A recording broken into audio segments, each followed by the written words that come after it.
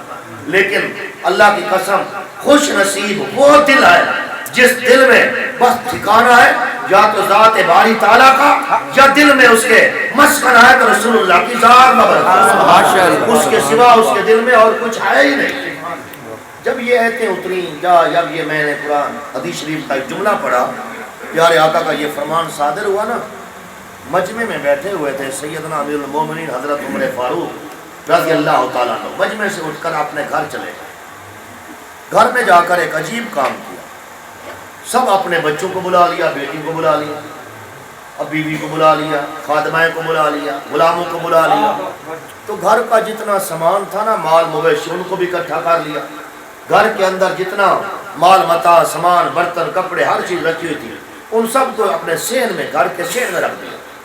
ایک طرف حضرت عمر رضی اللہ عنہ بیٹھ گئے, دوسری طرف سارا سال و سامان موجود تھا. آپ نے اپنی بیوی کو بلایا, میرے قریب آئی. جب وہ قریب آئی, حضرت عمر نے دل کے ترازو پر تولا, اس دل میں میری بیوی کی محبت ہے یا آقا و مولا کی محبت ہے. جب تولا نتیجہ یہ نکلا دل میں بیوی کی کوئی محبت ہے تو رسول اللہ کی محبت. حضرت عمر نے نعرہ مارا اللہ اکبر. پھر بیوی, خادمائیں, غلام, مال متاع مویشی, گھر کا سال و سامان, ساری چیزیں. حضرت عمر کامیاب. باری آ گئی اولاد, بیٹے بیٹیوں کو بلایا, قریب بٹھایا, پھر ترازو دل پر تولا. حضرت عمر کے ترازو کے دونوں پلڑے قریب قریب برابر کانٹا درمیان میں. فیصلہ نہیں کر رہے حضرت عمر کہ دل میں بیٹوں کی محبت زیادہ ہے یا پیارے آقا کی محبت. جب فیصلہ نہ کر پائے تو حضرت عمر نے چیخ مار کر روئے, کہنے لگے عمر پتہ چلتا ہے تیرا ایمان ابھی مکمل نہیں ہوا, ابھی دل میں بیٹوں کی محبت کی کچھ گنجائش باقی کڑی ہے. سیدھا دوڑے, جوتی نہیں پہنی, پیارے آقا سے جا کر علاج کرواؤں. جب نبی پاک نے آ کے دیکھا نا حضرت عمر کی زبان پر ابھی سوال آیا نہ تھا, تو پیارے آقا نے خود فرمایا عمر آ, میں تیرا ایمان مکمل کر دوں. نبی پاک نے بلایا, سینے سے لگایا. جب سینے سے لگانے کی دیر تھی, حضرت عمر نے نعرہ مارا یا رسول اللہ بس میرے دل میں آپ کے سوا کسی اور کی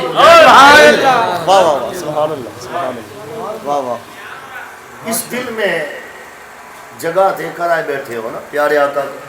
محبت آپ کو کھینچ لائی ہے نا. اب محبت کا دوسرا پہلو, یہ حق کے محبت تو ہو گیا, ادا ہو گیا, آپ آ گئے. جس جگہ نبی پاک کا ذکر خیر ہوتا ہے چلے جاتے ہیں, آ جاتے ہیں, بیٹھے رہتے ہیں. رات گئے, بلکہ ساری رات بیٹھے رہتے ہیں. رات کسی رات ہمارے ہمسائے میں ایک محفل ملا تھی, رات 3:30 بجے جا کر وہ محفل ختم ہوئی. ساری رات پیارے آقا کا ذکر خیر ہوتا رہا, نعتیں ہوتی رہی, بعض نصیحت ہوتا رہا. یہ کیا ہے جو رات گئے تک لوگ بیٹھے رہے؟ یہ صرف نبی پاک کی محبت ہے. یہ پہلا حق ہے, بنیادی حق ہے. اب دوسرا حق کیا ہے؟ جس رسول سے محبت کرتے ہو وہ ہے حق کے اطاعت, وہ حق کے اطاعت. بس گلے میں غلامی رسول کا پٹا ہو. نبی پاک کی غلامی کے سوا آدمی کسی اور کا غلام نہ رہے. اطاعت قرآن پاک میں جا بجا. بات تسبیح کرنے والے لوگ ہوتے ہیں نا, تسبیح خواہ, ذکر کرنے والے ذاکرین, اللہ کا نعرہ لگایا, بیٹھے رہے, ویٹ کیتا, وظیفہ کیتا, ہر وقت اللہ اللہ کی تسبیح پڑھی, اللہ اللہ کا نعرہ لگایا. تو اللہ پاک نے فرمایا کہ یہ کرتے ہیں میری محبت کی وجہ سے، لیکن میرے محبوب ان کو ایک بات تم بتا دو، جو آدمی تسبیح پڑھتا ہے تو اللہ کی محبت کے لیے، نماز پڑھتا ہے تو اللہ کی محبت کے لیے، آدمی صدقہ خیرات کرتا ہے تو اللہ کی محبت کے لیے، جس کو اللہ سے محبت نہیں ہے وہ کام یہ قطع نہیں کرتا۔ اچھے کام تو اس کے نصیب میں نہیں، اچھے کام اس کے نصیب میں جس کے دل میں اللہ کی محبت ہے، اللہ کی رضا کے لیے کرتا ہے۔ لیکن رب کریم نے قرآن میں کیا فرمایا؟ میرے محبوب آج تو ان کو اس انداز میں بات سنا، قل ان کنتم تحبون اللہ، اگر میرے محبوب تم کہہ دو اگر چاہتے ہو کہ ہم اللہ سے محبت کریں، اللہ فرماتے ہیں تمہاری محبت قبول ہی نہ ہے، ہاں اس کی شرط ہے میرے محبوب تو فرما دے فاتبعونی، شرط یہ ہے پہلے تم میں محمد کے غلام بن جاؤ گے، یحببکم اللہ، نتیجہ یہ نکلے گا میں اللہ کے رسول کا جو غلام ہوتا ہے پھر اسے اللہ سے محبت کرنے کی ضرورت نہیں رہتی، بلکہ اللہ پاک خود اس سے محبت کرتے ہیں۔ سبحان اللہ، واہ واہ۔ مثال میں ایک عرض کروں پاک قرآن حدیث شریف سے، ایک نبی پاک کے غلام تھے جن کا نام حضرت سفینہ ہے رضی اللہ تعالیٰ، حضرت سفینہ رضی اللہ تعالیٰ، ان کا نام تو خیر کچھ اور تھا، مجھے اس وقت یاد نہیں ہے، کوئی اور نام ماں باپ نے رکھا تھا۔ کسی نے پوچھا تیرا نام تو فلاں تھا لیکن تجھے لوگ سفینہ کیوں کہتے ہیں؟ یہ خود بیان کرتا ہے، ایک دن ہم پیارے آقا کے ساتھ ایک بڑے سفر میں تھے، سفر بڑا کٹھن تھا، ریگستانی پہاڑی علاقہ تھا، ہم سفر کر رہے تھے، جس منزل پر پہنچنا تھا ابھی وہ منزل بڑی دور تھی۔ صحابہ کرام نے عرض کیا یا رسول اللہ صلی اللہ علیہ وسلم ہم تو بہت تھک گئے، چاہتے ہیں یہیں پڑاؤ کریں، کل چلے جائیں گے۔ آپ نے فرمایا نہیں، یہاں نہیں رہنا، جانا ہے آج ہی جانا ہے، اپنی منزل پر جانا ہے۔ تو عرض کی یا رسول اللہ ہم تو بہت تھک گئے، یہ جو ہمارے پاس ساز و سامان ہے کھانے پینے کا، جن کی گٹھڑیاں بنا کر ہم نے اٹھائی ہوئی ہیں، یا رسول اللہ صلی اللہ علیہ وسلم اجازت دے دو تو ہم سامان یہیں پھینک دیتے ہیں، ہم پھر تنتنا ایسے چلتے ہیں پھر چل سکیں گے۔ نبی اکرم صلی اللہ علیہ وسلم مسکرائے، آپ نے فرمایا سامان پھینکنے کی ضرورت نہیں، ذرا میرے سامنے اکٹھے ہو جاؤ۔ سب لوگ جمع ہو گئے قافلے والے، آپ نے فرمایا یہ اوپر جو تم نے چادریں پہنی ہوئی نا ان چادروں کو اتارو۔ ان لوگوں نے چادریں اتارے، آپ نے فرمایا تم چادریں ایک دوسرے کے ساتھ جوڑو، چادر کے ساتھ چادر جوڑے گی، چادر کے ساتھ چادر جوڑے گی، 15-20 چادریں اکٹھی ہو گئی۔ آپ نے فرمایا ان سب چادروں کو یہاں بچھا دو۔ جب چادریں بچھ گئی آپ نے فرمایا جس جس سامان سے تم تنگ آ چکے ہو نا، تھک چکے ہو، وہ سارا سامان اس چادر میں ڈالے۔ کسی کے پاس کھانے کی چیزیں، کسی کے پاس پینے کی چیزیں، سارے لوگوں نے ان چادروں میں ساری چیزوں کو جمع کر دیا۔ آپ نے فرمایا اب تم ان کے لیے اوپر سے گانٹ باندھو، گٹھڑی بناؤ۔ اب گٹھڑی کیا تھی؟ کم از کم 15-20 اونٹوں کا سامان تھا۔ جب وہ ایک ساری ایک گٹھ بن گئی تو آپ حضرت سفینہ کہتے ہیں مجھے نبی پاک نے بلایا، یہ اٹھا تو 15-20 اونٹوں کا بوجھ تو اٹھا، یار آقا کا حکم میں کیوں نہ اٹھاتا؟ بس میں نے اٹھایا، سر پر رکھا، مجھے کچھ بھی بوجھ محسوس نہ ہوا۔ آپ نے فرمایا تو اب سفر کر، تو چل آگے آگے۔ جب ہم سفر کر رہے تھے پیارے آقا نے فرمایا لوگوں کی کشتیاں سمندر میں چلتی ہیں، میری کشتی خشکے پر چل رہی ہے۔ کیا بات ہے، سفینہ کہتے ہیں نا عربی میں کشتی کو، سفن ہوتا ہے نا جس کی جمع سفن، سبحان اللہ، کشتی ہوتی ہے نا سفینہ۔ تو آپ نے فرمایا تو میری کشتی ہے، تو کشتی نہیں بلکہ تو میرا بڑا بیڑا ہے، اور لوگوں کے بیڑے تو سمندر پانی دریاؤں میں چلتے ہیں نا، میرا بیڑا پہاڑ اور ریگستان ٹیلے پر خشکے پر چل رہا ہے۔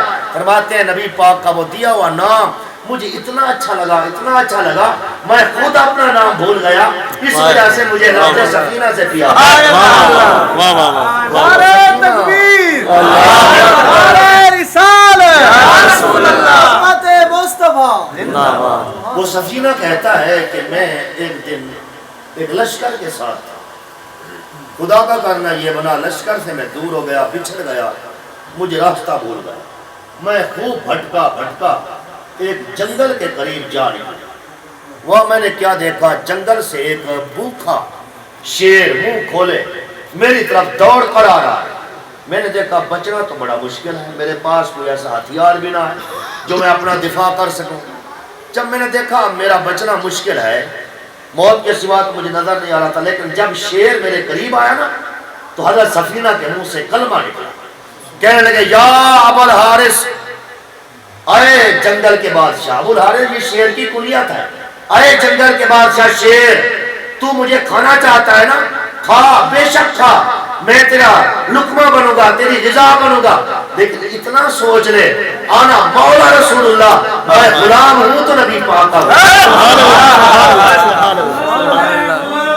رسول کے غلام ہے، غلام یہ رسول میں بات بھی قبول ہے، جو عشق مصطفیٰ زندگی فضول ہے، تو سیدی مرشدی یا نبی یا نبی۔ اتنی بات کہنی تھی، شیر نے منہ بند کیا، اپنا سر حضرت سفینہ کے قدموں پر رکھا اور دم ہلانے لگا، گویا کہ عرض کر رہا تھا تو نبی کا غلام ہے تو میں تیرا غلام ہوں۔ واہ واہ واہ واہ واہ۔ اور پھر اس طرح بھی اشارہ تھا، یہ گھر میں راکھی کے کتے ہوتے ہیں نا، تو جب مالک آتا ہے تو اپنی دم ہلاتا ہے، یہ اس طرح بھی اشارہ ہوتا ہے، تو ان سے پیار کر رہا ہوتا ہے۔ دوسرا وہ کہہ رہا ہوتا ہے میں تیرا غلام ہوں، تیرے ٹکڑوں پر پلا ہوں، میرے لیے میرے لائق کوئی کام ہو تو تو مجھے بتا دے۔ مالک جیسے کہتا ہے وہ گھر کا کتا ویسے کرتا ہے۔ وہ شیر کی دم ہلانے لگا، عرض کر رہا تھا زبان حال سے تم پیارے آقا کے غلام ہو تو میں تمہارا غلام ہوں، اس غلام کے لائق اب کوئی کام ہو تو مجھے حکم فرماؤ۔ اب سفینہ نے بھی اس کی زبان حال سے جو کہہ رہا تھا اس کی بات کو پہچان گئے، فرمانے لگے جنگل کے بادشاہ میں اپنے ساتھیوں سے بچھڑ گیا ہوں، کیا تو میری راہبری کر سکتا ہے؟ اور حدیث شریف میں آتا ہے شیر حضرت سفینہ کے قدموں سے اپنے منہ کو اٹھایا، آگے چل کھڑا ہوا اور پیچھے دیکھا، گویا کہ کہہ رہا تھا تو میرے پیچھے پیچھے چلا، میں تیرے بچھڑے ساتھیوں تک تجھے ملا دوں۔ سبحان اللہ سبحان اللہ۔ ساتھی کہاں تھے؟ شیر کو کیسے پتا چل گیا؟ واہ واہ واہ واہ۔ ساتھی کہاں ہے؟ شیر کو کیسے پتا چل گیا؟ اس کے ساتھی وہاں ہیں۔ نبی کے غلام کا غلام جو وہ جنگل کا جانور بنا، نبی کے غلام کی غلامیت کا صدقہ یہ ملا، اس جنگل کے شیر کو بھی علم آ گیا۔ اس کے ساتھی دائیں طرف ہیں، بائیں طرف ہیں، شمال ہیں، جنوب میں ہے، مشرق ہے یا مغرب میں ہے، کس طرف تھے اس کو اللہ پاک نے اتنا علم دے دیا، حضرت سفینہ کو وہاں تک جا کر پہنچا دیا۔ سبحان اللہ۔ پھر نبی کا غلام کا علم کتنا ہوگا، پھر نبی کے خود پیارے آقا کا علم کتنا ہوگا، اللہ جانتے ہیں، اللہ کا رسول جانتا ہے۔ آخراً ایک چھوٹی سی اور بات عرض کر کے میری معروضات کرتا ہوں۔ دریائے اردن تھا، ایک اردن نہر ہے، دریائے اردن، وہ حد فاصل تھی، دریائے اردن ایک حد فاصل تھی۔ یہ واگا بارڈر ہے نا ہمارا، حد فاصل ہے نا، دوسری طرف ہندوستان ہے، ادھر پاکستان ہے، یہ حد فاصل ہوتی ہے نا، نشان درمیان فاصل۔ دریائے اردن جو تھا نا یہ حد فاصل تھا، ایک طرف یحییٰ علیہ السلام تھے، دوسری طرف حضرت عیسیٰ علیہ السلام تھا۔ ان کی نبوت تھی، ادھر یحییٰ علیہ السلام کی نبوت تھی، واہ واہ واہ واہ۔ وہ بھی اللہ کا پیغمبر، یہ بھی اللہ کا پیغمبر۔ وہ آپس میں رشتہ داری کچھ ان کی یوں لگتی تھی، وہ دونوں خالہ داد بھائی بھی تھے۔ ایک دن یحییٰ علیہ السلام کا ایک امتی کھڑا ہوا ہے، اس نے عرض کیا حضور وہ نہر کے دوسرے کنارے جو رہتا ہے وہ کون ہے؟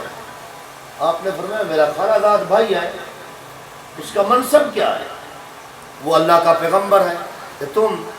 میں بھی اللہ کا پیغمبر ہوں، اللہ کا پیغام جیسے میں لوگوں تک پہنچاتا ہوں وہ میرا بھائی بھی اللہ کا پیغام لوگوں تک پہنچاتا ہے، جیسے میں اچھے کاموں کا حکم دیتا ہوں وہ بھی دیتا ہے، جیسے میں برائیوں سے منع کرتا ہوں وہ بھی منع کرتا ہے۔ اس نے کہا نہیں حضور فرق ہے، تمہارے اور عیسیٰ علیہ السلام کے درمیان فرق ہے۔ آپ نے فرمایا مجھے تو کوئی فرق نظر نہیں آتا، میں بھی پیغمبر وہ بھی پیغمبر، میں بھی اللہ کا نبی وہ بھی اللہ کا نبی۔ اس نے کہا نہیں فرق ہے۔ آپ نے فرمایا تو نے کون سا فرق پایا؟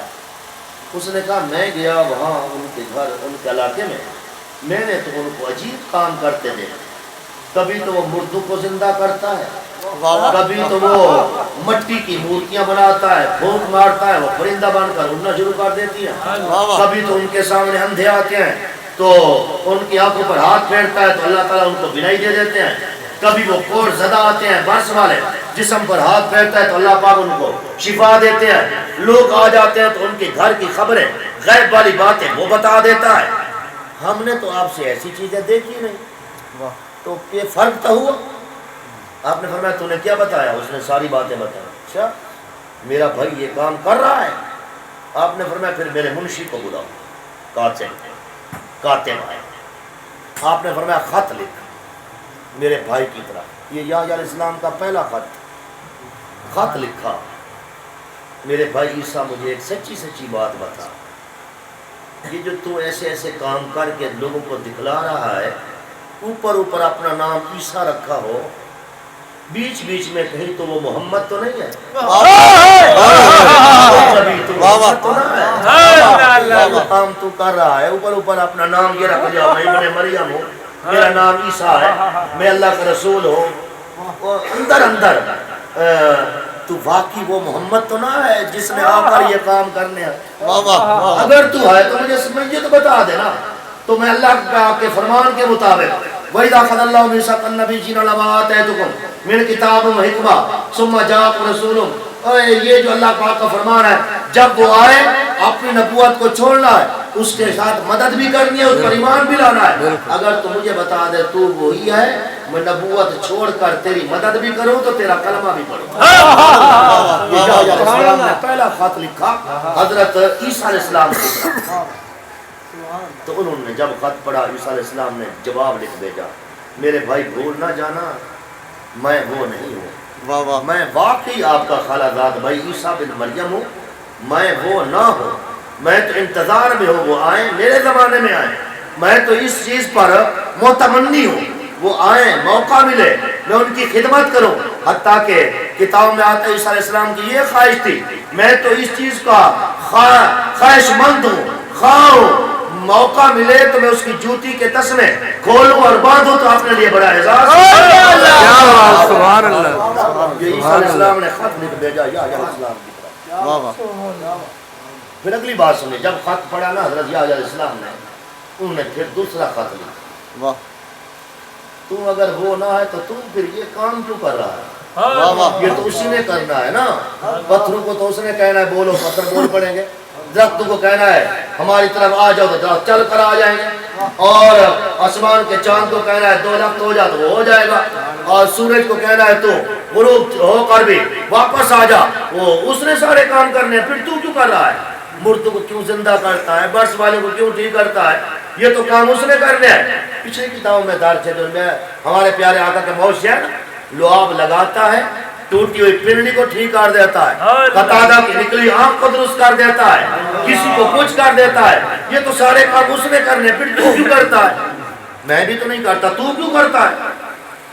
عیسیٰ علیہ السلام نے جب یہ پڑھا نا، مختصر سا جواب لکھ دیا، میں میرے بھائی اپنی شان دکھلانے کے لیے یہ کام نہیں کرتا، میں جو کچھ بھی کرتا ہوں تو اس محمد کے لیے کرتا ہوں۔ سبحان اللہ۔ یحییٰ علیہ السلام بڑے حیران ہوئے، پھر لکھ بھیجا، کام تو کرے نام اس کا لے، معجزہ تو دکھلاتا ہے کہتا اس کے لیے کر رہا ہوں، مردے تو زندہ کرتا ہے کہتا اس کے لیے کر رہا ہوں، یہ ایک عجیب منطق ہے، ہمیں سمجھ نہیں آتا۔ یحییٰ علیہ السلام نے جب یہ لکھا تو حضرت عیسیٰ علیہ السلام نے جو جواب فرمایا وہ اللہ کی قسم سنہری حروف کے لکھنے کے قابل۔ فرمایا دیکھو میرے بھائی، پچھلے انبیاء بھی اس آنے والے نبی کی تعریف کرتے گئے نا، بس تعریف کر، وہ یہ کام کرے گا، وہ کام کرے گا، چاند کو توڑے گا، سورج کو موڑے گا، پتھروں سے بلوائے گا، پتھروں سے کلام کرے گا، یہ سارے لوگ انبیاء، پچھلے انبیاء اپنے امم کے سامنے، امتوں کے سامنے بات کرتے گئے، سنتے گئے، لوگ سن کر بس ہوگا بس ہوگا، لیکن میں چاہتا ہوں ایسا نمونہ پیش کروں لوگوں کے دل میں اس محمد کی محبت نقش ہو جائے۔ میں ایک طرف مردہ زندہ کرتا ہوں، دوسری طرف کہتا ہوں میں تو آنے والے محمد کا نوکر ہوں، ایک طرف میں ہندو کو ٹھیک کرتا ہوں، دوسری طرف کہتا ہوں کہ میں محمد کا نوکر ہوں، ایک طرف میں یہ معجزہ دکھلاتا ہوں، دوسری طرف کہتا ہوں میں تو اس لائق نہیں کہ میں اس کے جوتی کے تسمے باندھوں اور کھولوں، تاکہ لوگوں کے ذہن میں بات بیٹھ جائے جب نوکر کا یہ کمال ہے تو آقا کا کیا کمال ہے؟ کیا بات ہے مفتی صاحب، کیا بات ہے۔ اللہ کی قسم پچھلے انبیاء کرام کے معجزے ہماری پیارے آقا کے لیے وہ پیش خیمہ تھے. اچھا زمانہ بیت گیا, اب ہم اس زمانے میں آ گئے صدیوں بعد. تو اللہ نے ایک ہم بات کر دیتے ہیں نا لوگوں کے سامنے, ہمارے پیارے آقا کا یہ معجزہ ہے, یہ چیز تھی. ماننے والے تو مان جاتے ہیں, جو نہیں مانتے پھر وہ لے تو لال کرتے ہیں. یہ کیسے ہو سکتا ہے کہ پتھر ہاتھ کی انگلیوں سے پانی نکلے؟ یہ کیسے ہو سکتا ہے کہ درخت کو کہے بول, وہ بولنا شروع کر دے؟ یہ کیسے ہو سکتا ہے ایک درخت کے ایک خشک تنے کے ساتھ پیڑ لگا کر خطبہ دے, اگر جدائی میں وہ رونا شروع کر دے؟ یہ کیسے ہو سکتا ہے؟ اس لیے تو مولانا روم نے کہا تھا نا, فلسفی گو منکرے حنان است, عقل مند کہتا ہے, فلسفی کہتا ہے نا, منطقی کہتا ہے. یہ کیسے ہو سکتا ہے کہ لکڑی کا ایک خشک تنا رونا شروع کر دے؟ مولانا روم فرماتے ہیں فلسفی گو منکرے حنان است. اصل بات یہ ہے عشق مصطفیٰ بیگانہ است. اصل معاملہ یہ ہے کہ نبی پاک کے عشق سے یہ بیگانہ ہے, تب بھی تو وہ انکار کرتا ہے کہ خشک تنا والا کیسے روئے. رب نے ایک اور کرم کیا, رب نے پیدا کیے اس امت میں ولی. ولی پیدا ہوتا ہے نا, ولی تو ولی دکھاتا ہے اپنی کرامت. نبی کا معجزہ ہوتا ہے, ولی کی کرامت ہوتی ہے نا. جب ولی کرامت دکھاتا ہے ایک عام آدمی سوچنے پر مجبور ہو جاتا ہے یہ نبی بھی نہیں, رسول بھی نہیں, پیغمبر بھی نہیں, اس پر وحی بھی نہیں آئی, اس پر بھی اللہ کا حکم بھی نہیں آیا, اس نبی کے غلام نے یہ کرامت دکھائی ہے تو جس کی وجہ سے یہ ولی بنا, نہ جانے اس نبی کو اللہ پاک نے کتنے موجزے عطا فرمائے. اس بات پر میری بات ختم. 12 سال کا ڈوبا بیڑا غوث اعظم نے نہیں دکھایا تھا, اور 12 سال پہلے پانی میں ڈوب کر مر چکے تھے, جن کی ہڈیاں پسلیاں گوشت پود ہر چیز پتہ نہیں کتنی خوراک تر خوراک, پتہ نہیں ریزے ریزے کہاں تک جا پہنچے. تو بوڑھی عورت جب روت رہی تھی تو حضرت غوث اعظم کو ترس آیا, کرامت دکھلائی تو ڈوبا بیڑا ترا بھی دیا اور مردہ لوگوں کو دوبارہ زندہ بھی کر دیا. زندہ کر دیا نا, کرامت ہے نا, مردوں کو زندہ کر دیا 12 سال بعد. تو غوث اعظم کیا فرماتے ہیں, میں ایک غوث نہیں, ہم جیسے لاکھوں غوث کتب ہوں, تو پیارے آقا کا ایک صحابی ہو جس نے زندگی میں حالت ایمان میں صرف ایک بار نبی پاک کو دیکھا. وہ نبی پاک کا صحابی گھوڑے پر سوار ہو. اب گھوڑے کا تعلق سم سے, سم کا تعلق مٹی سے.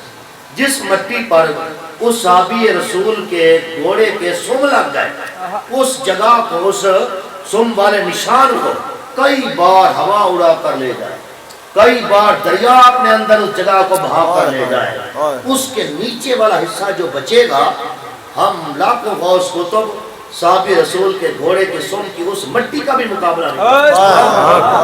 آج ان کے ساری کا یہ مقام, سوچنے والا پھر سوچے گا نہیں. جو یہ کہہ رہا ہے میں نبی پاک کے صحابی کے گھوڑے کے سم کی مٹی جیسا نہیں, تو پھر نہ جانے اس گھوڑے کا کیا مقام ہوگا, صحابی کا کیا مقام ہوگا, پھر صحابی کے اس آقا رسول اللہ کا کیا مقام ہوگا. جب یہ کرامت دکھلا کر مردہ لوگوں کو زندہ کر سکتا ہے تو نہ جانے آقا و مولا میں کتنے موجے ہوں گے. اور قیامت تک لوگوں کے ذہنوں کو نبی پاک کی طرف متوجہ رکھنے کے لیے رب پاک نے اس امت میں ولی پیدا کر دیے. جب کرامت دکھلاتے ہیں تو ان کی کرامت ہوتی ہے, دراصل ان کا اثر نبی پاک کی شان و شوکت پر جاتا ہے. سبحان اللہ. انبیاء کے معجزے, ولیوں کی کرامتیں, دراصل ان میں بھی شان اجاگر ہوتی ہے, تو رسول اللہ کی شان اجاگر ہوتی ہے. شان کو دیکھا پھر مانا, یہ ایمان ہے. نبی پاک کی غلامی کا توق گلے میں ہو, پتہ چلے کہ واقعی یہ رسول اللہ کا غلام آ رہا ہے. اور تیسری چیز ہے عظمت رسول. تو کہیں بیٹھا ہو, پیارے آقا کی شان سنانے والا بن جائے, نہیں تو سننے والا بن جائے.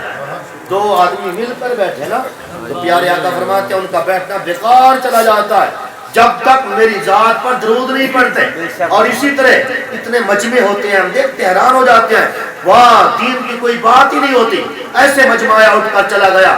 اللہ کی قسم وہ مجمع بے برکت ہو جاتے ہیں. چاہتے ہو کہ ہمارے مجمع میں برکت ہو, اس میں نبی پاک کی شان والی کوئی نہ کوئی بات چھیڑ لیا کرو, نجات بھی ہو جاتی ہے, رب کی رحمت بھی نازل ہو جاتی ہے. میں اگلے دنوں جو ربیع الاول شریف کا مہینہ ہے، پھر 12 ربیع الاول آ رہی ہے، اس حوالے سے میں چھوٹی سی بات عرض کرتا ہوں۔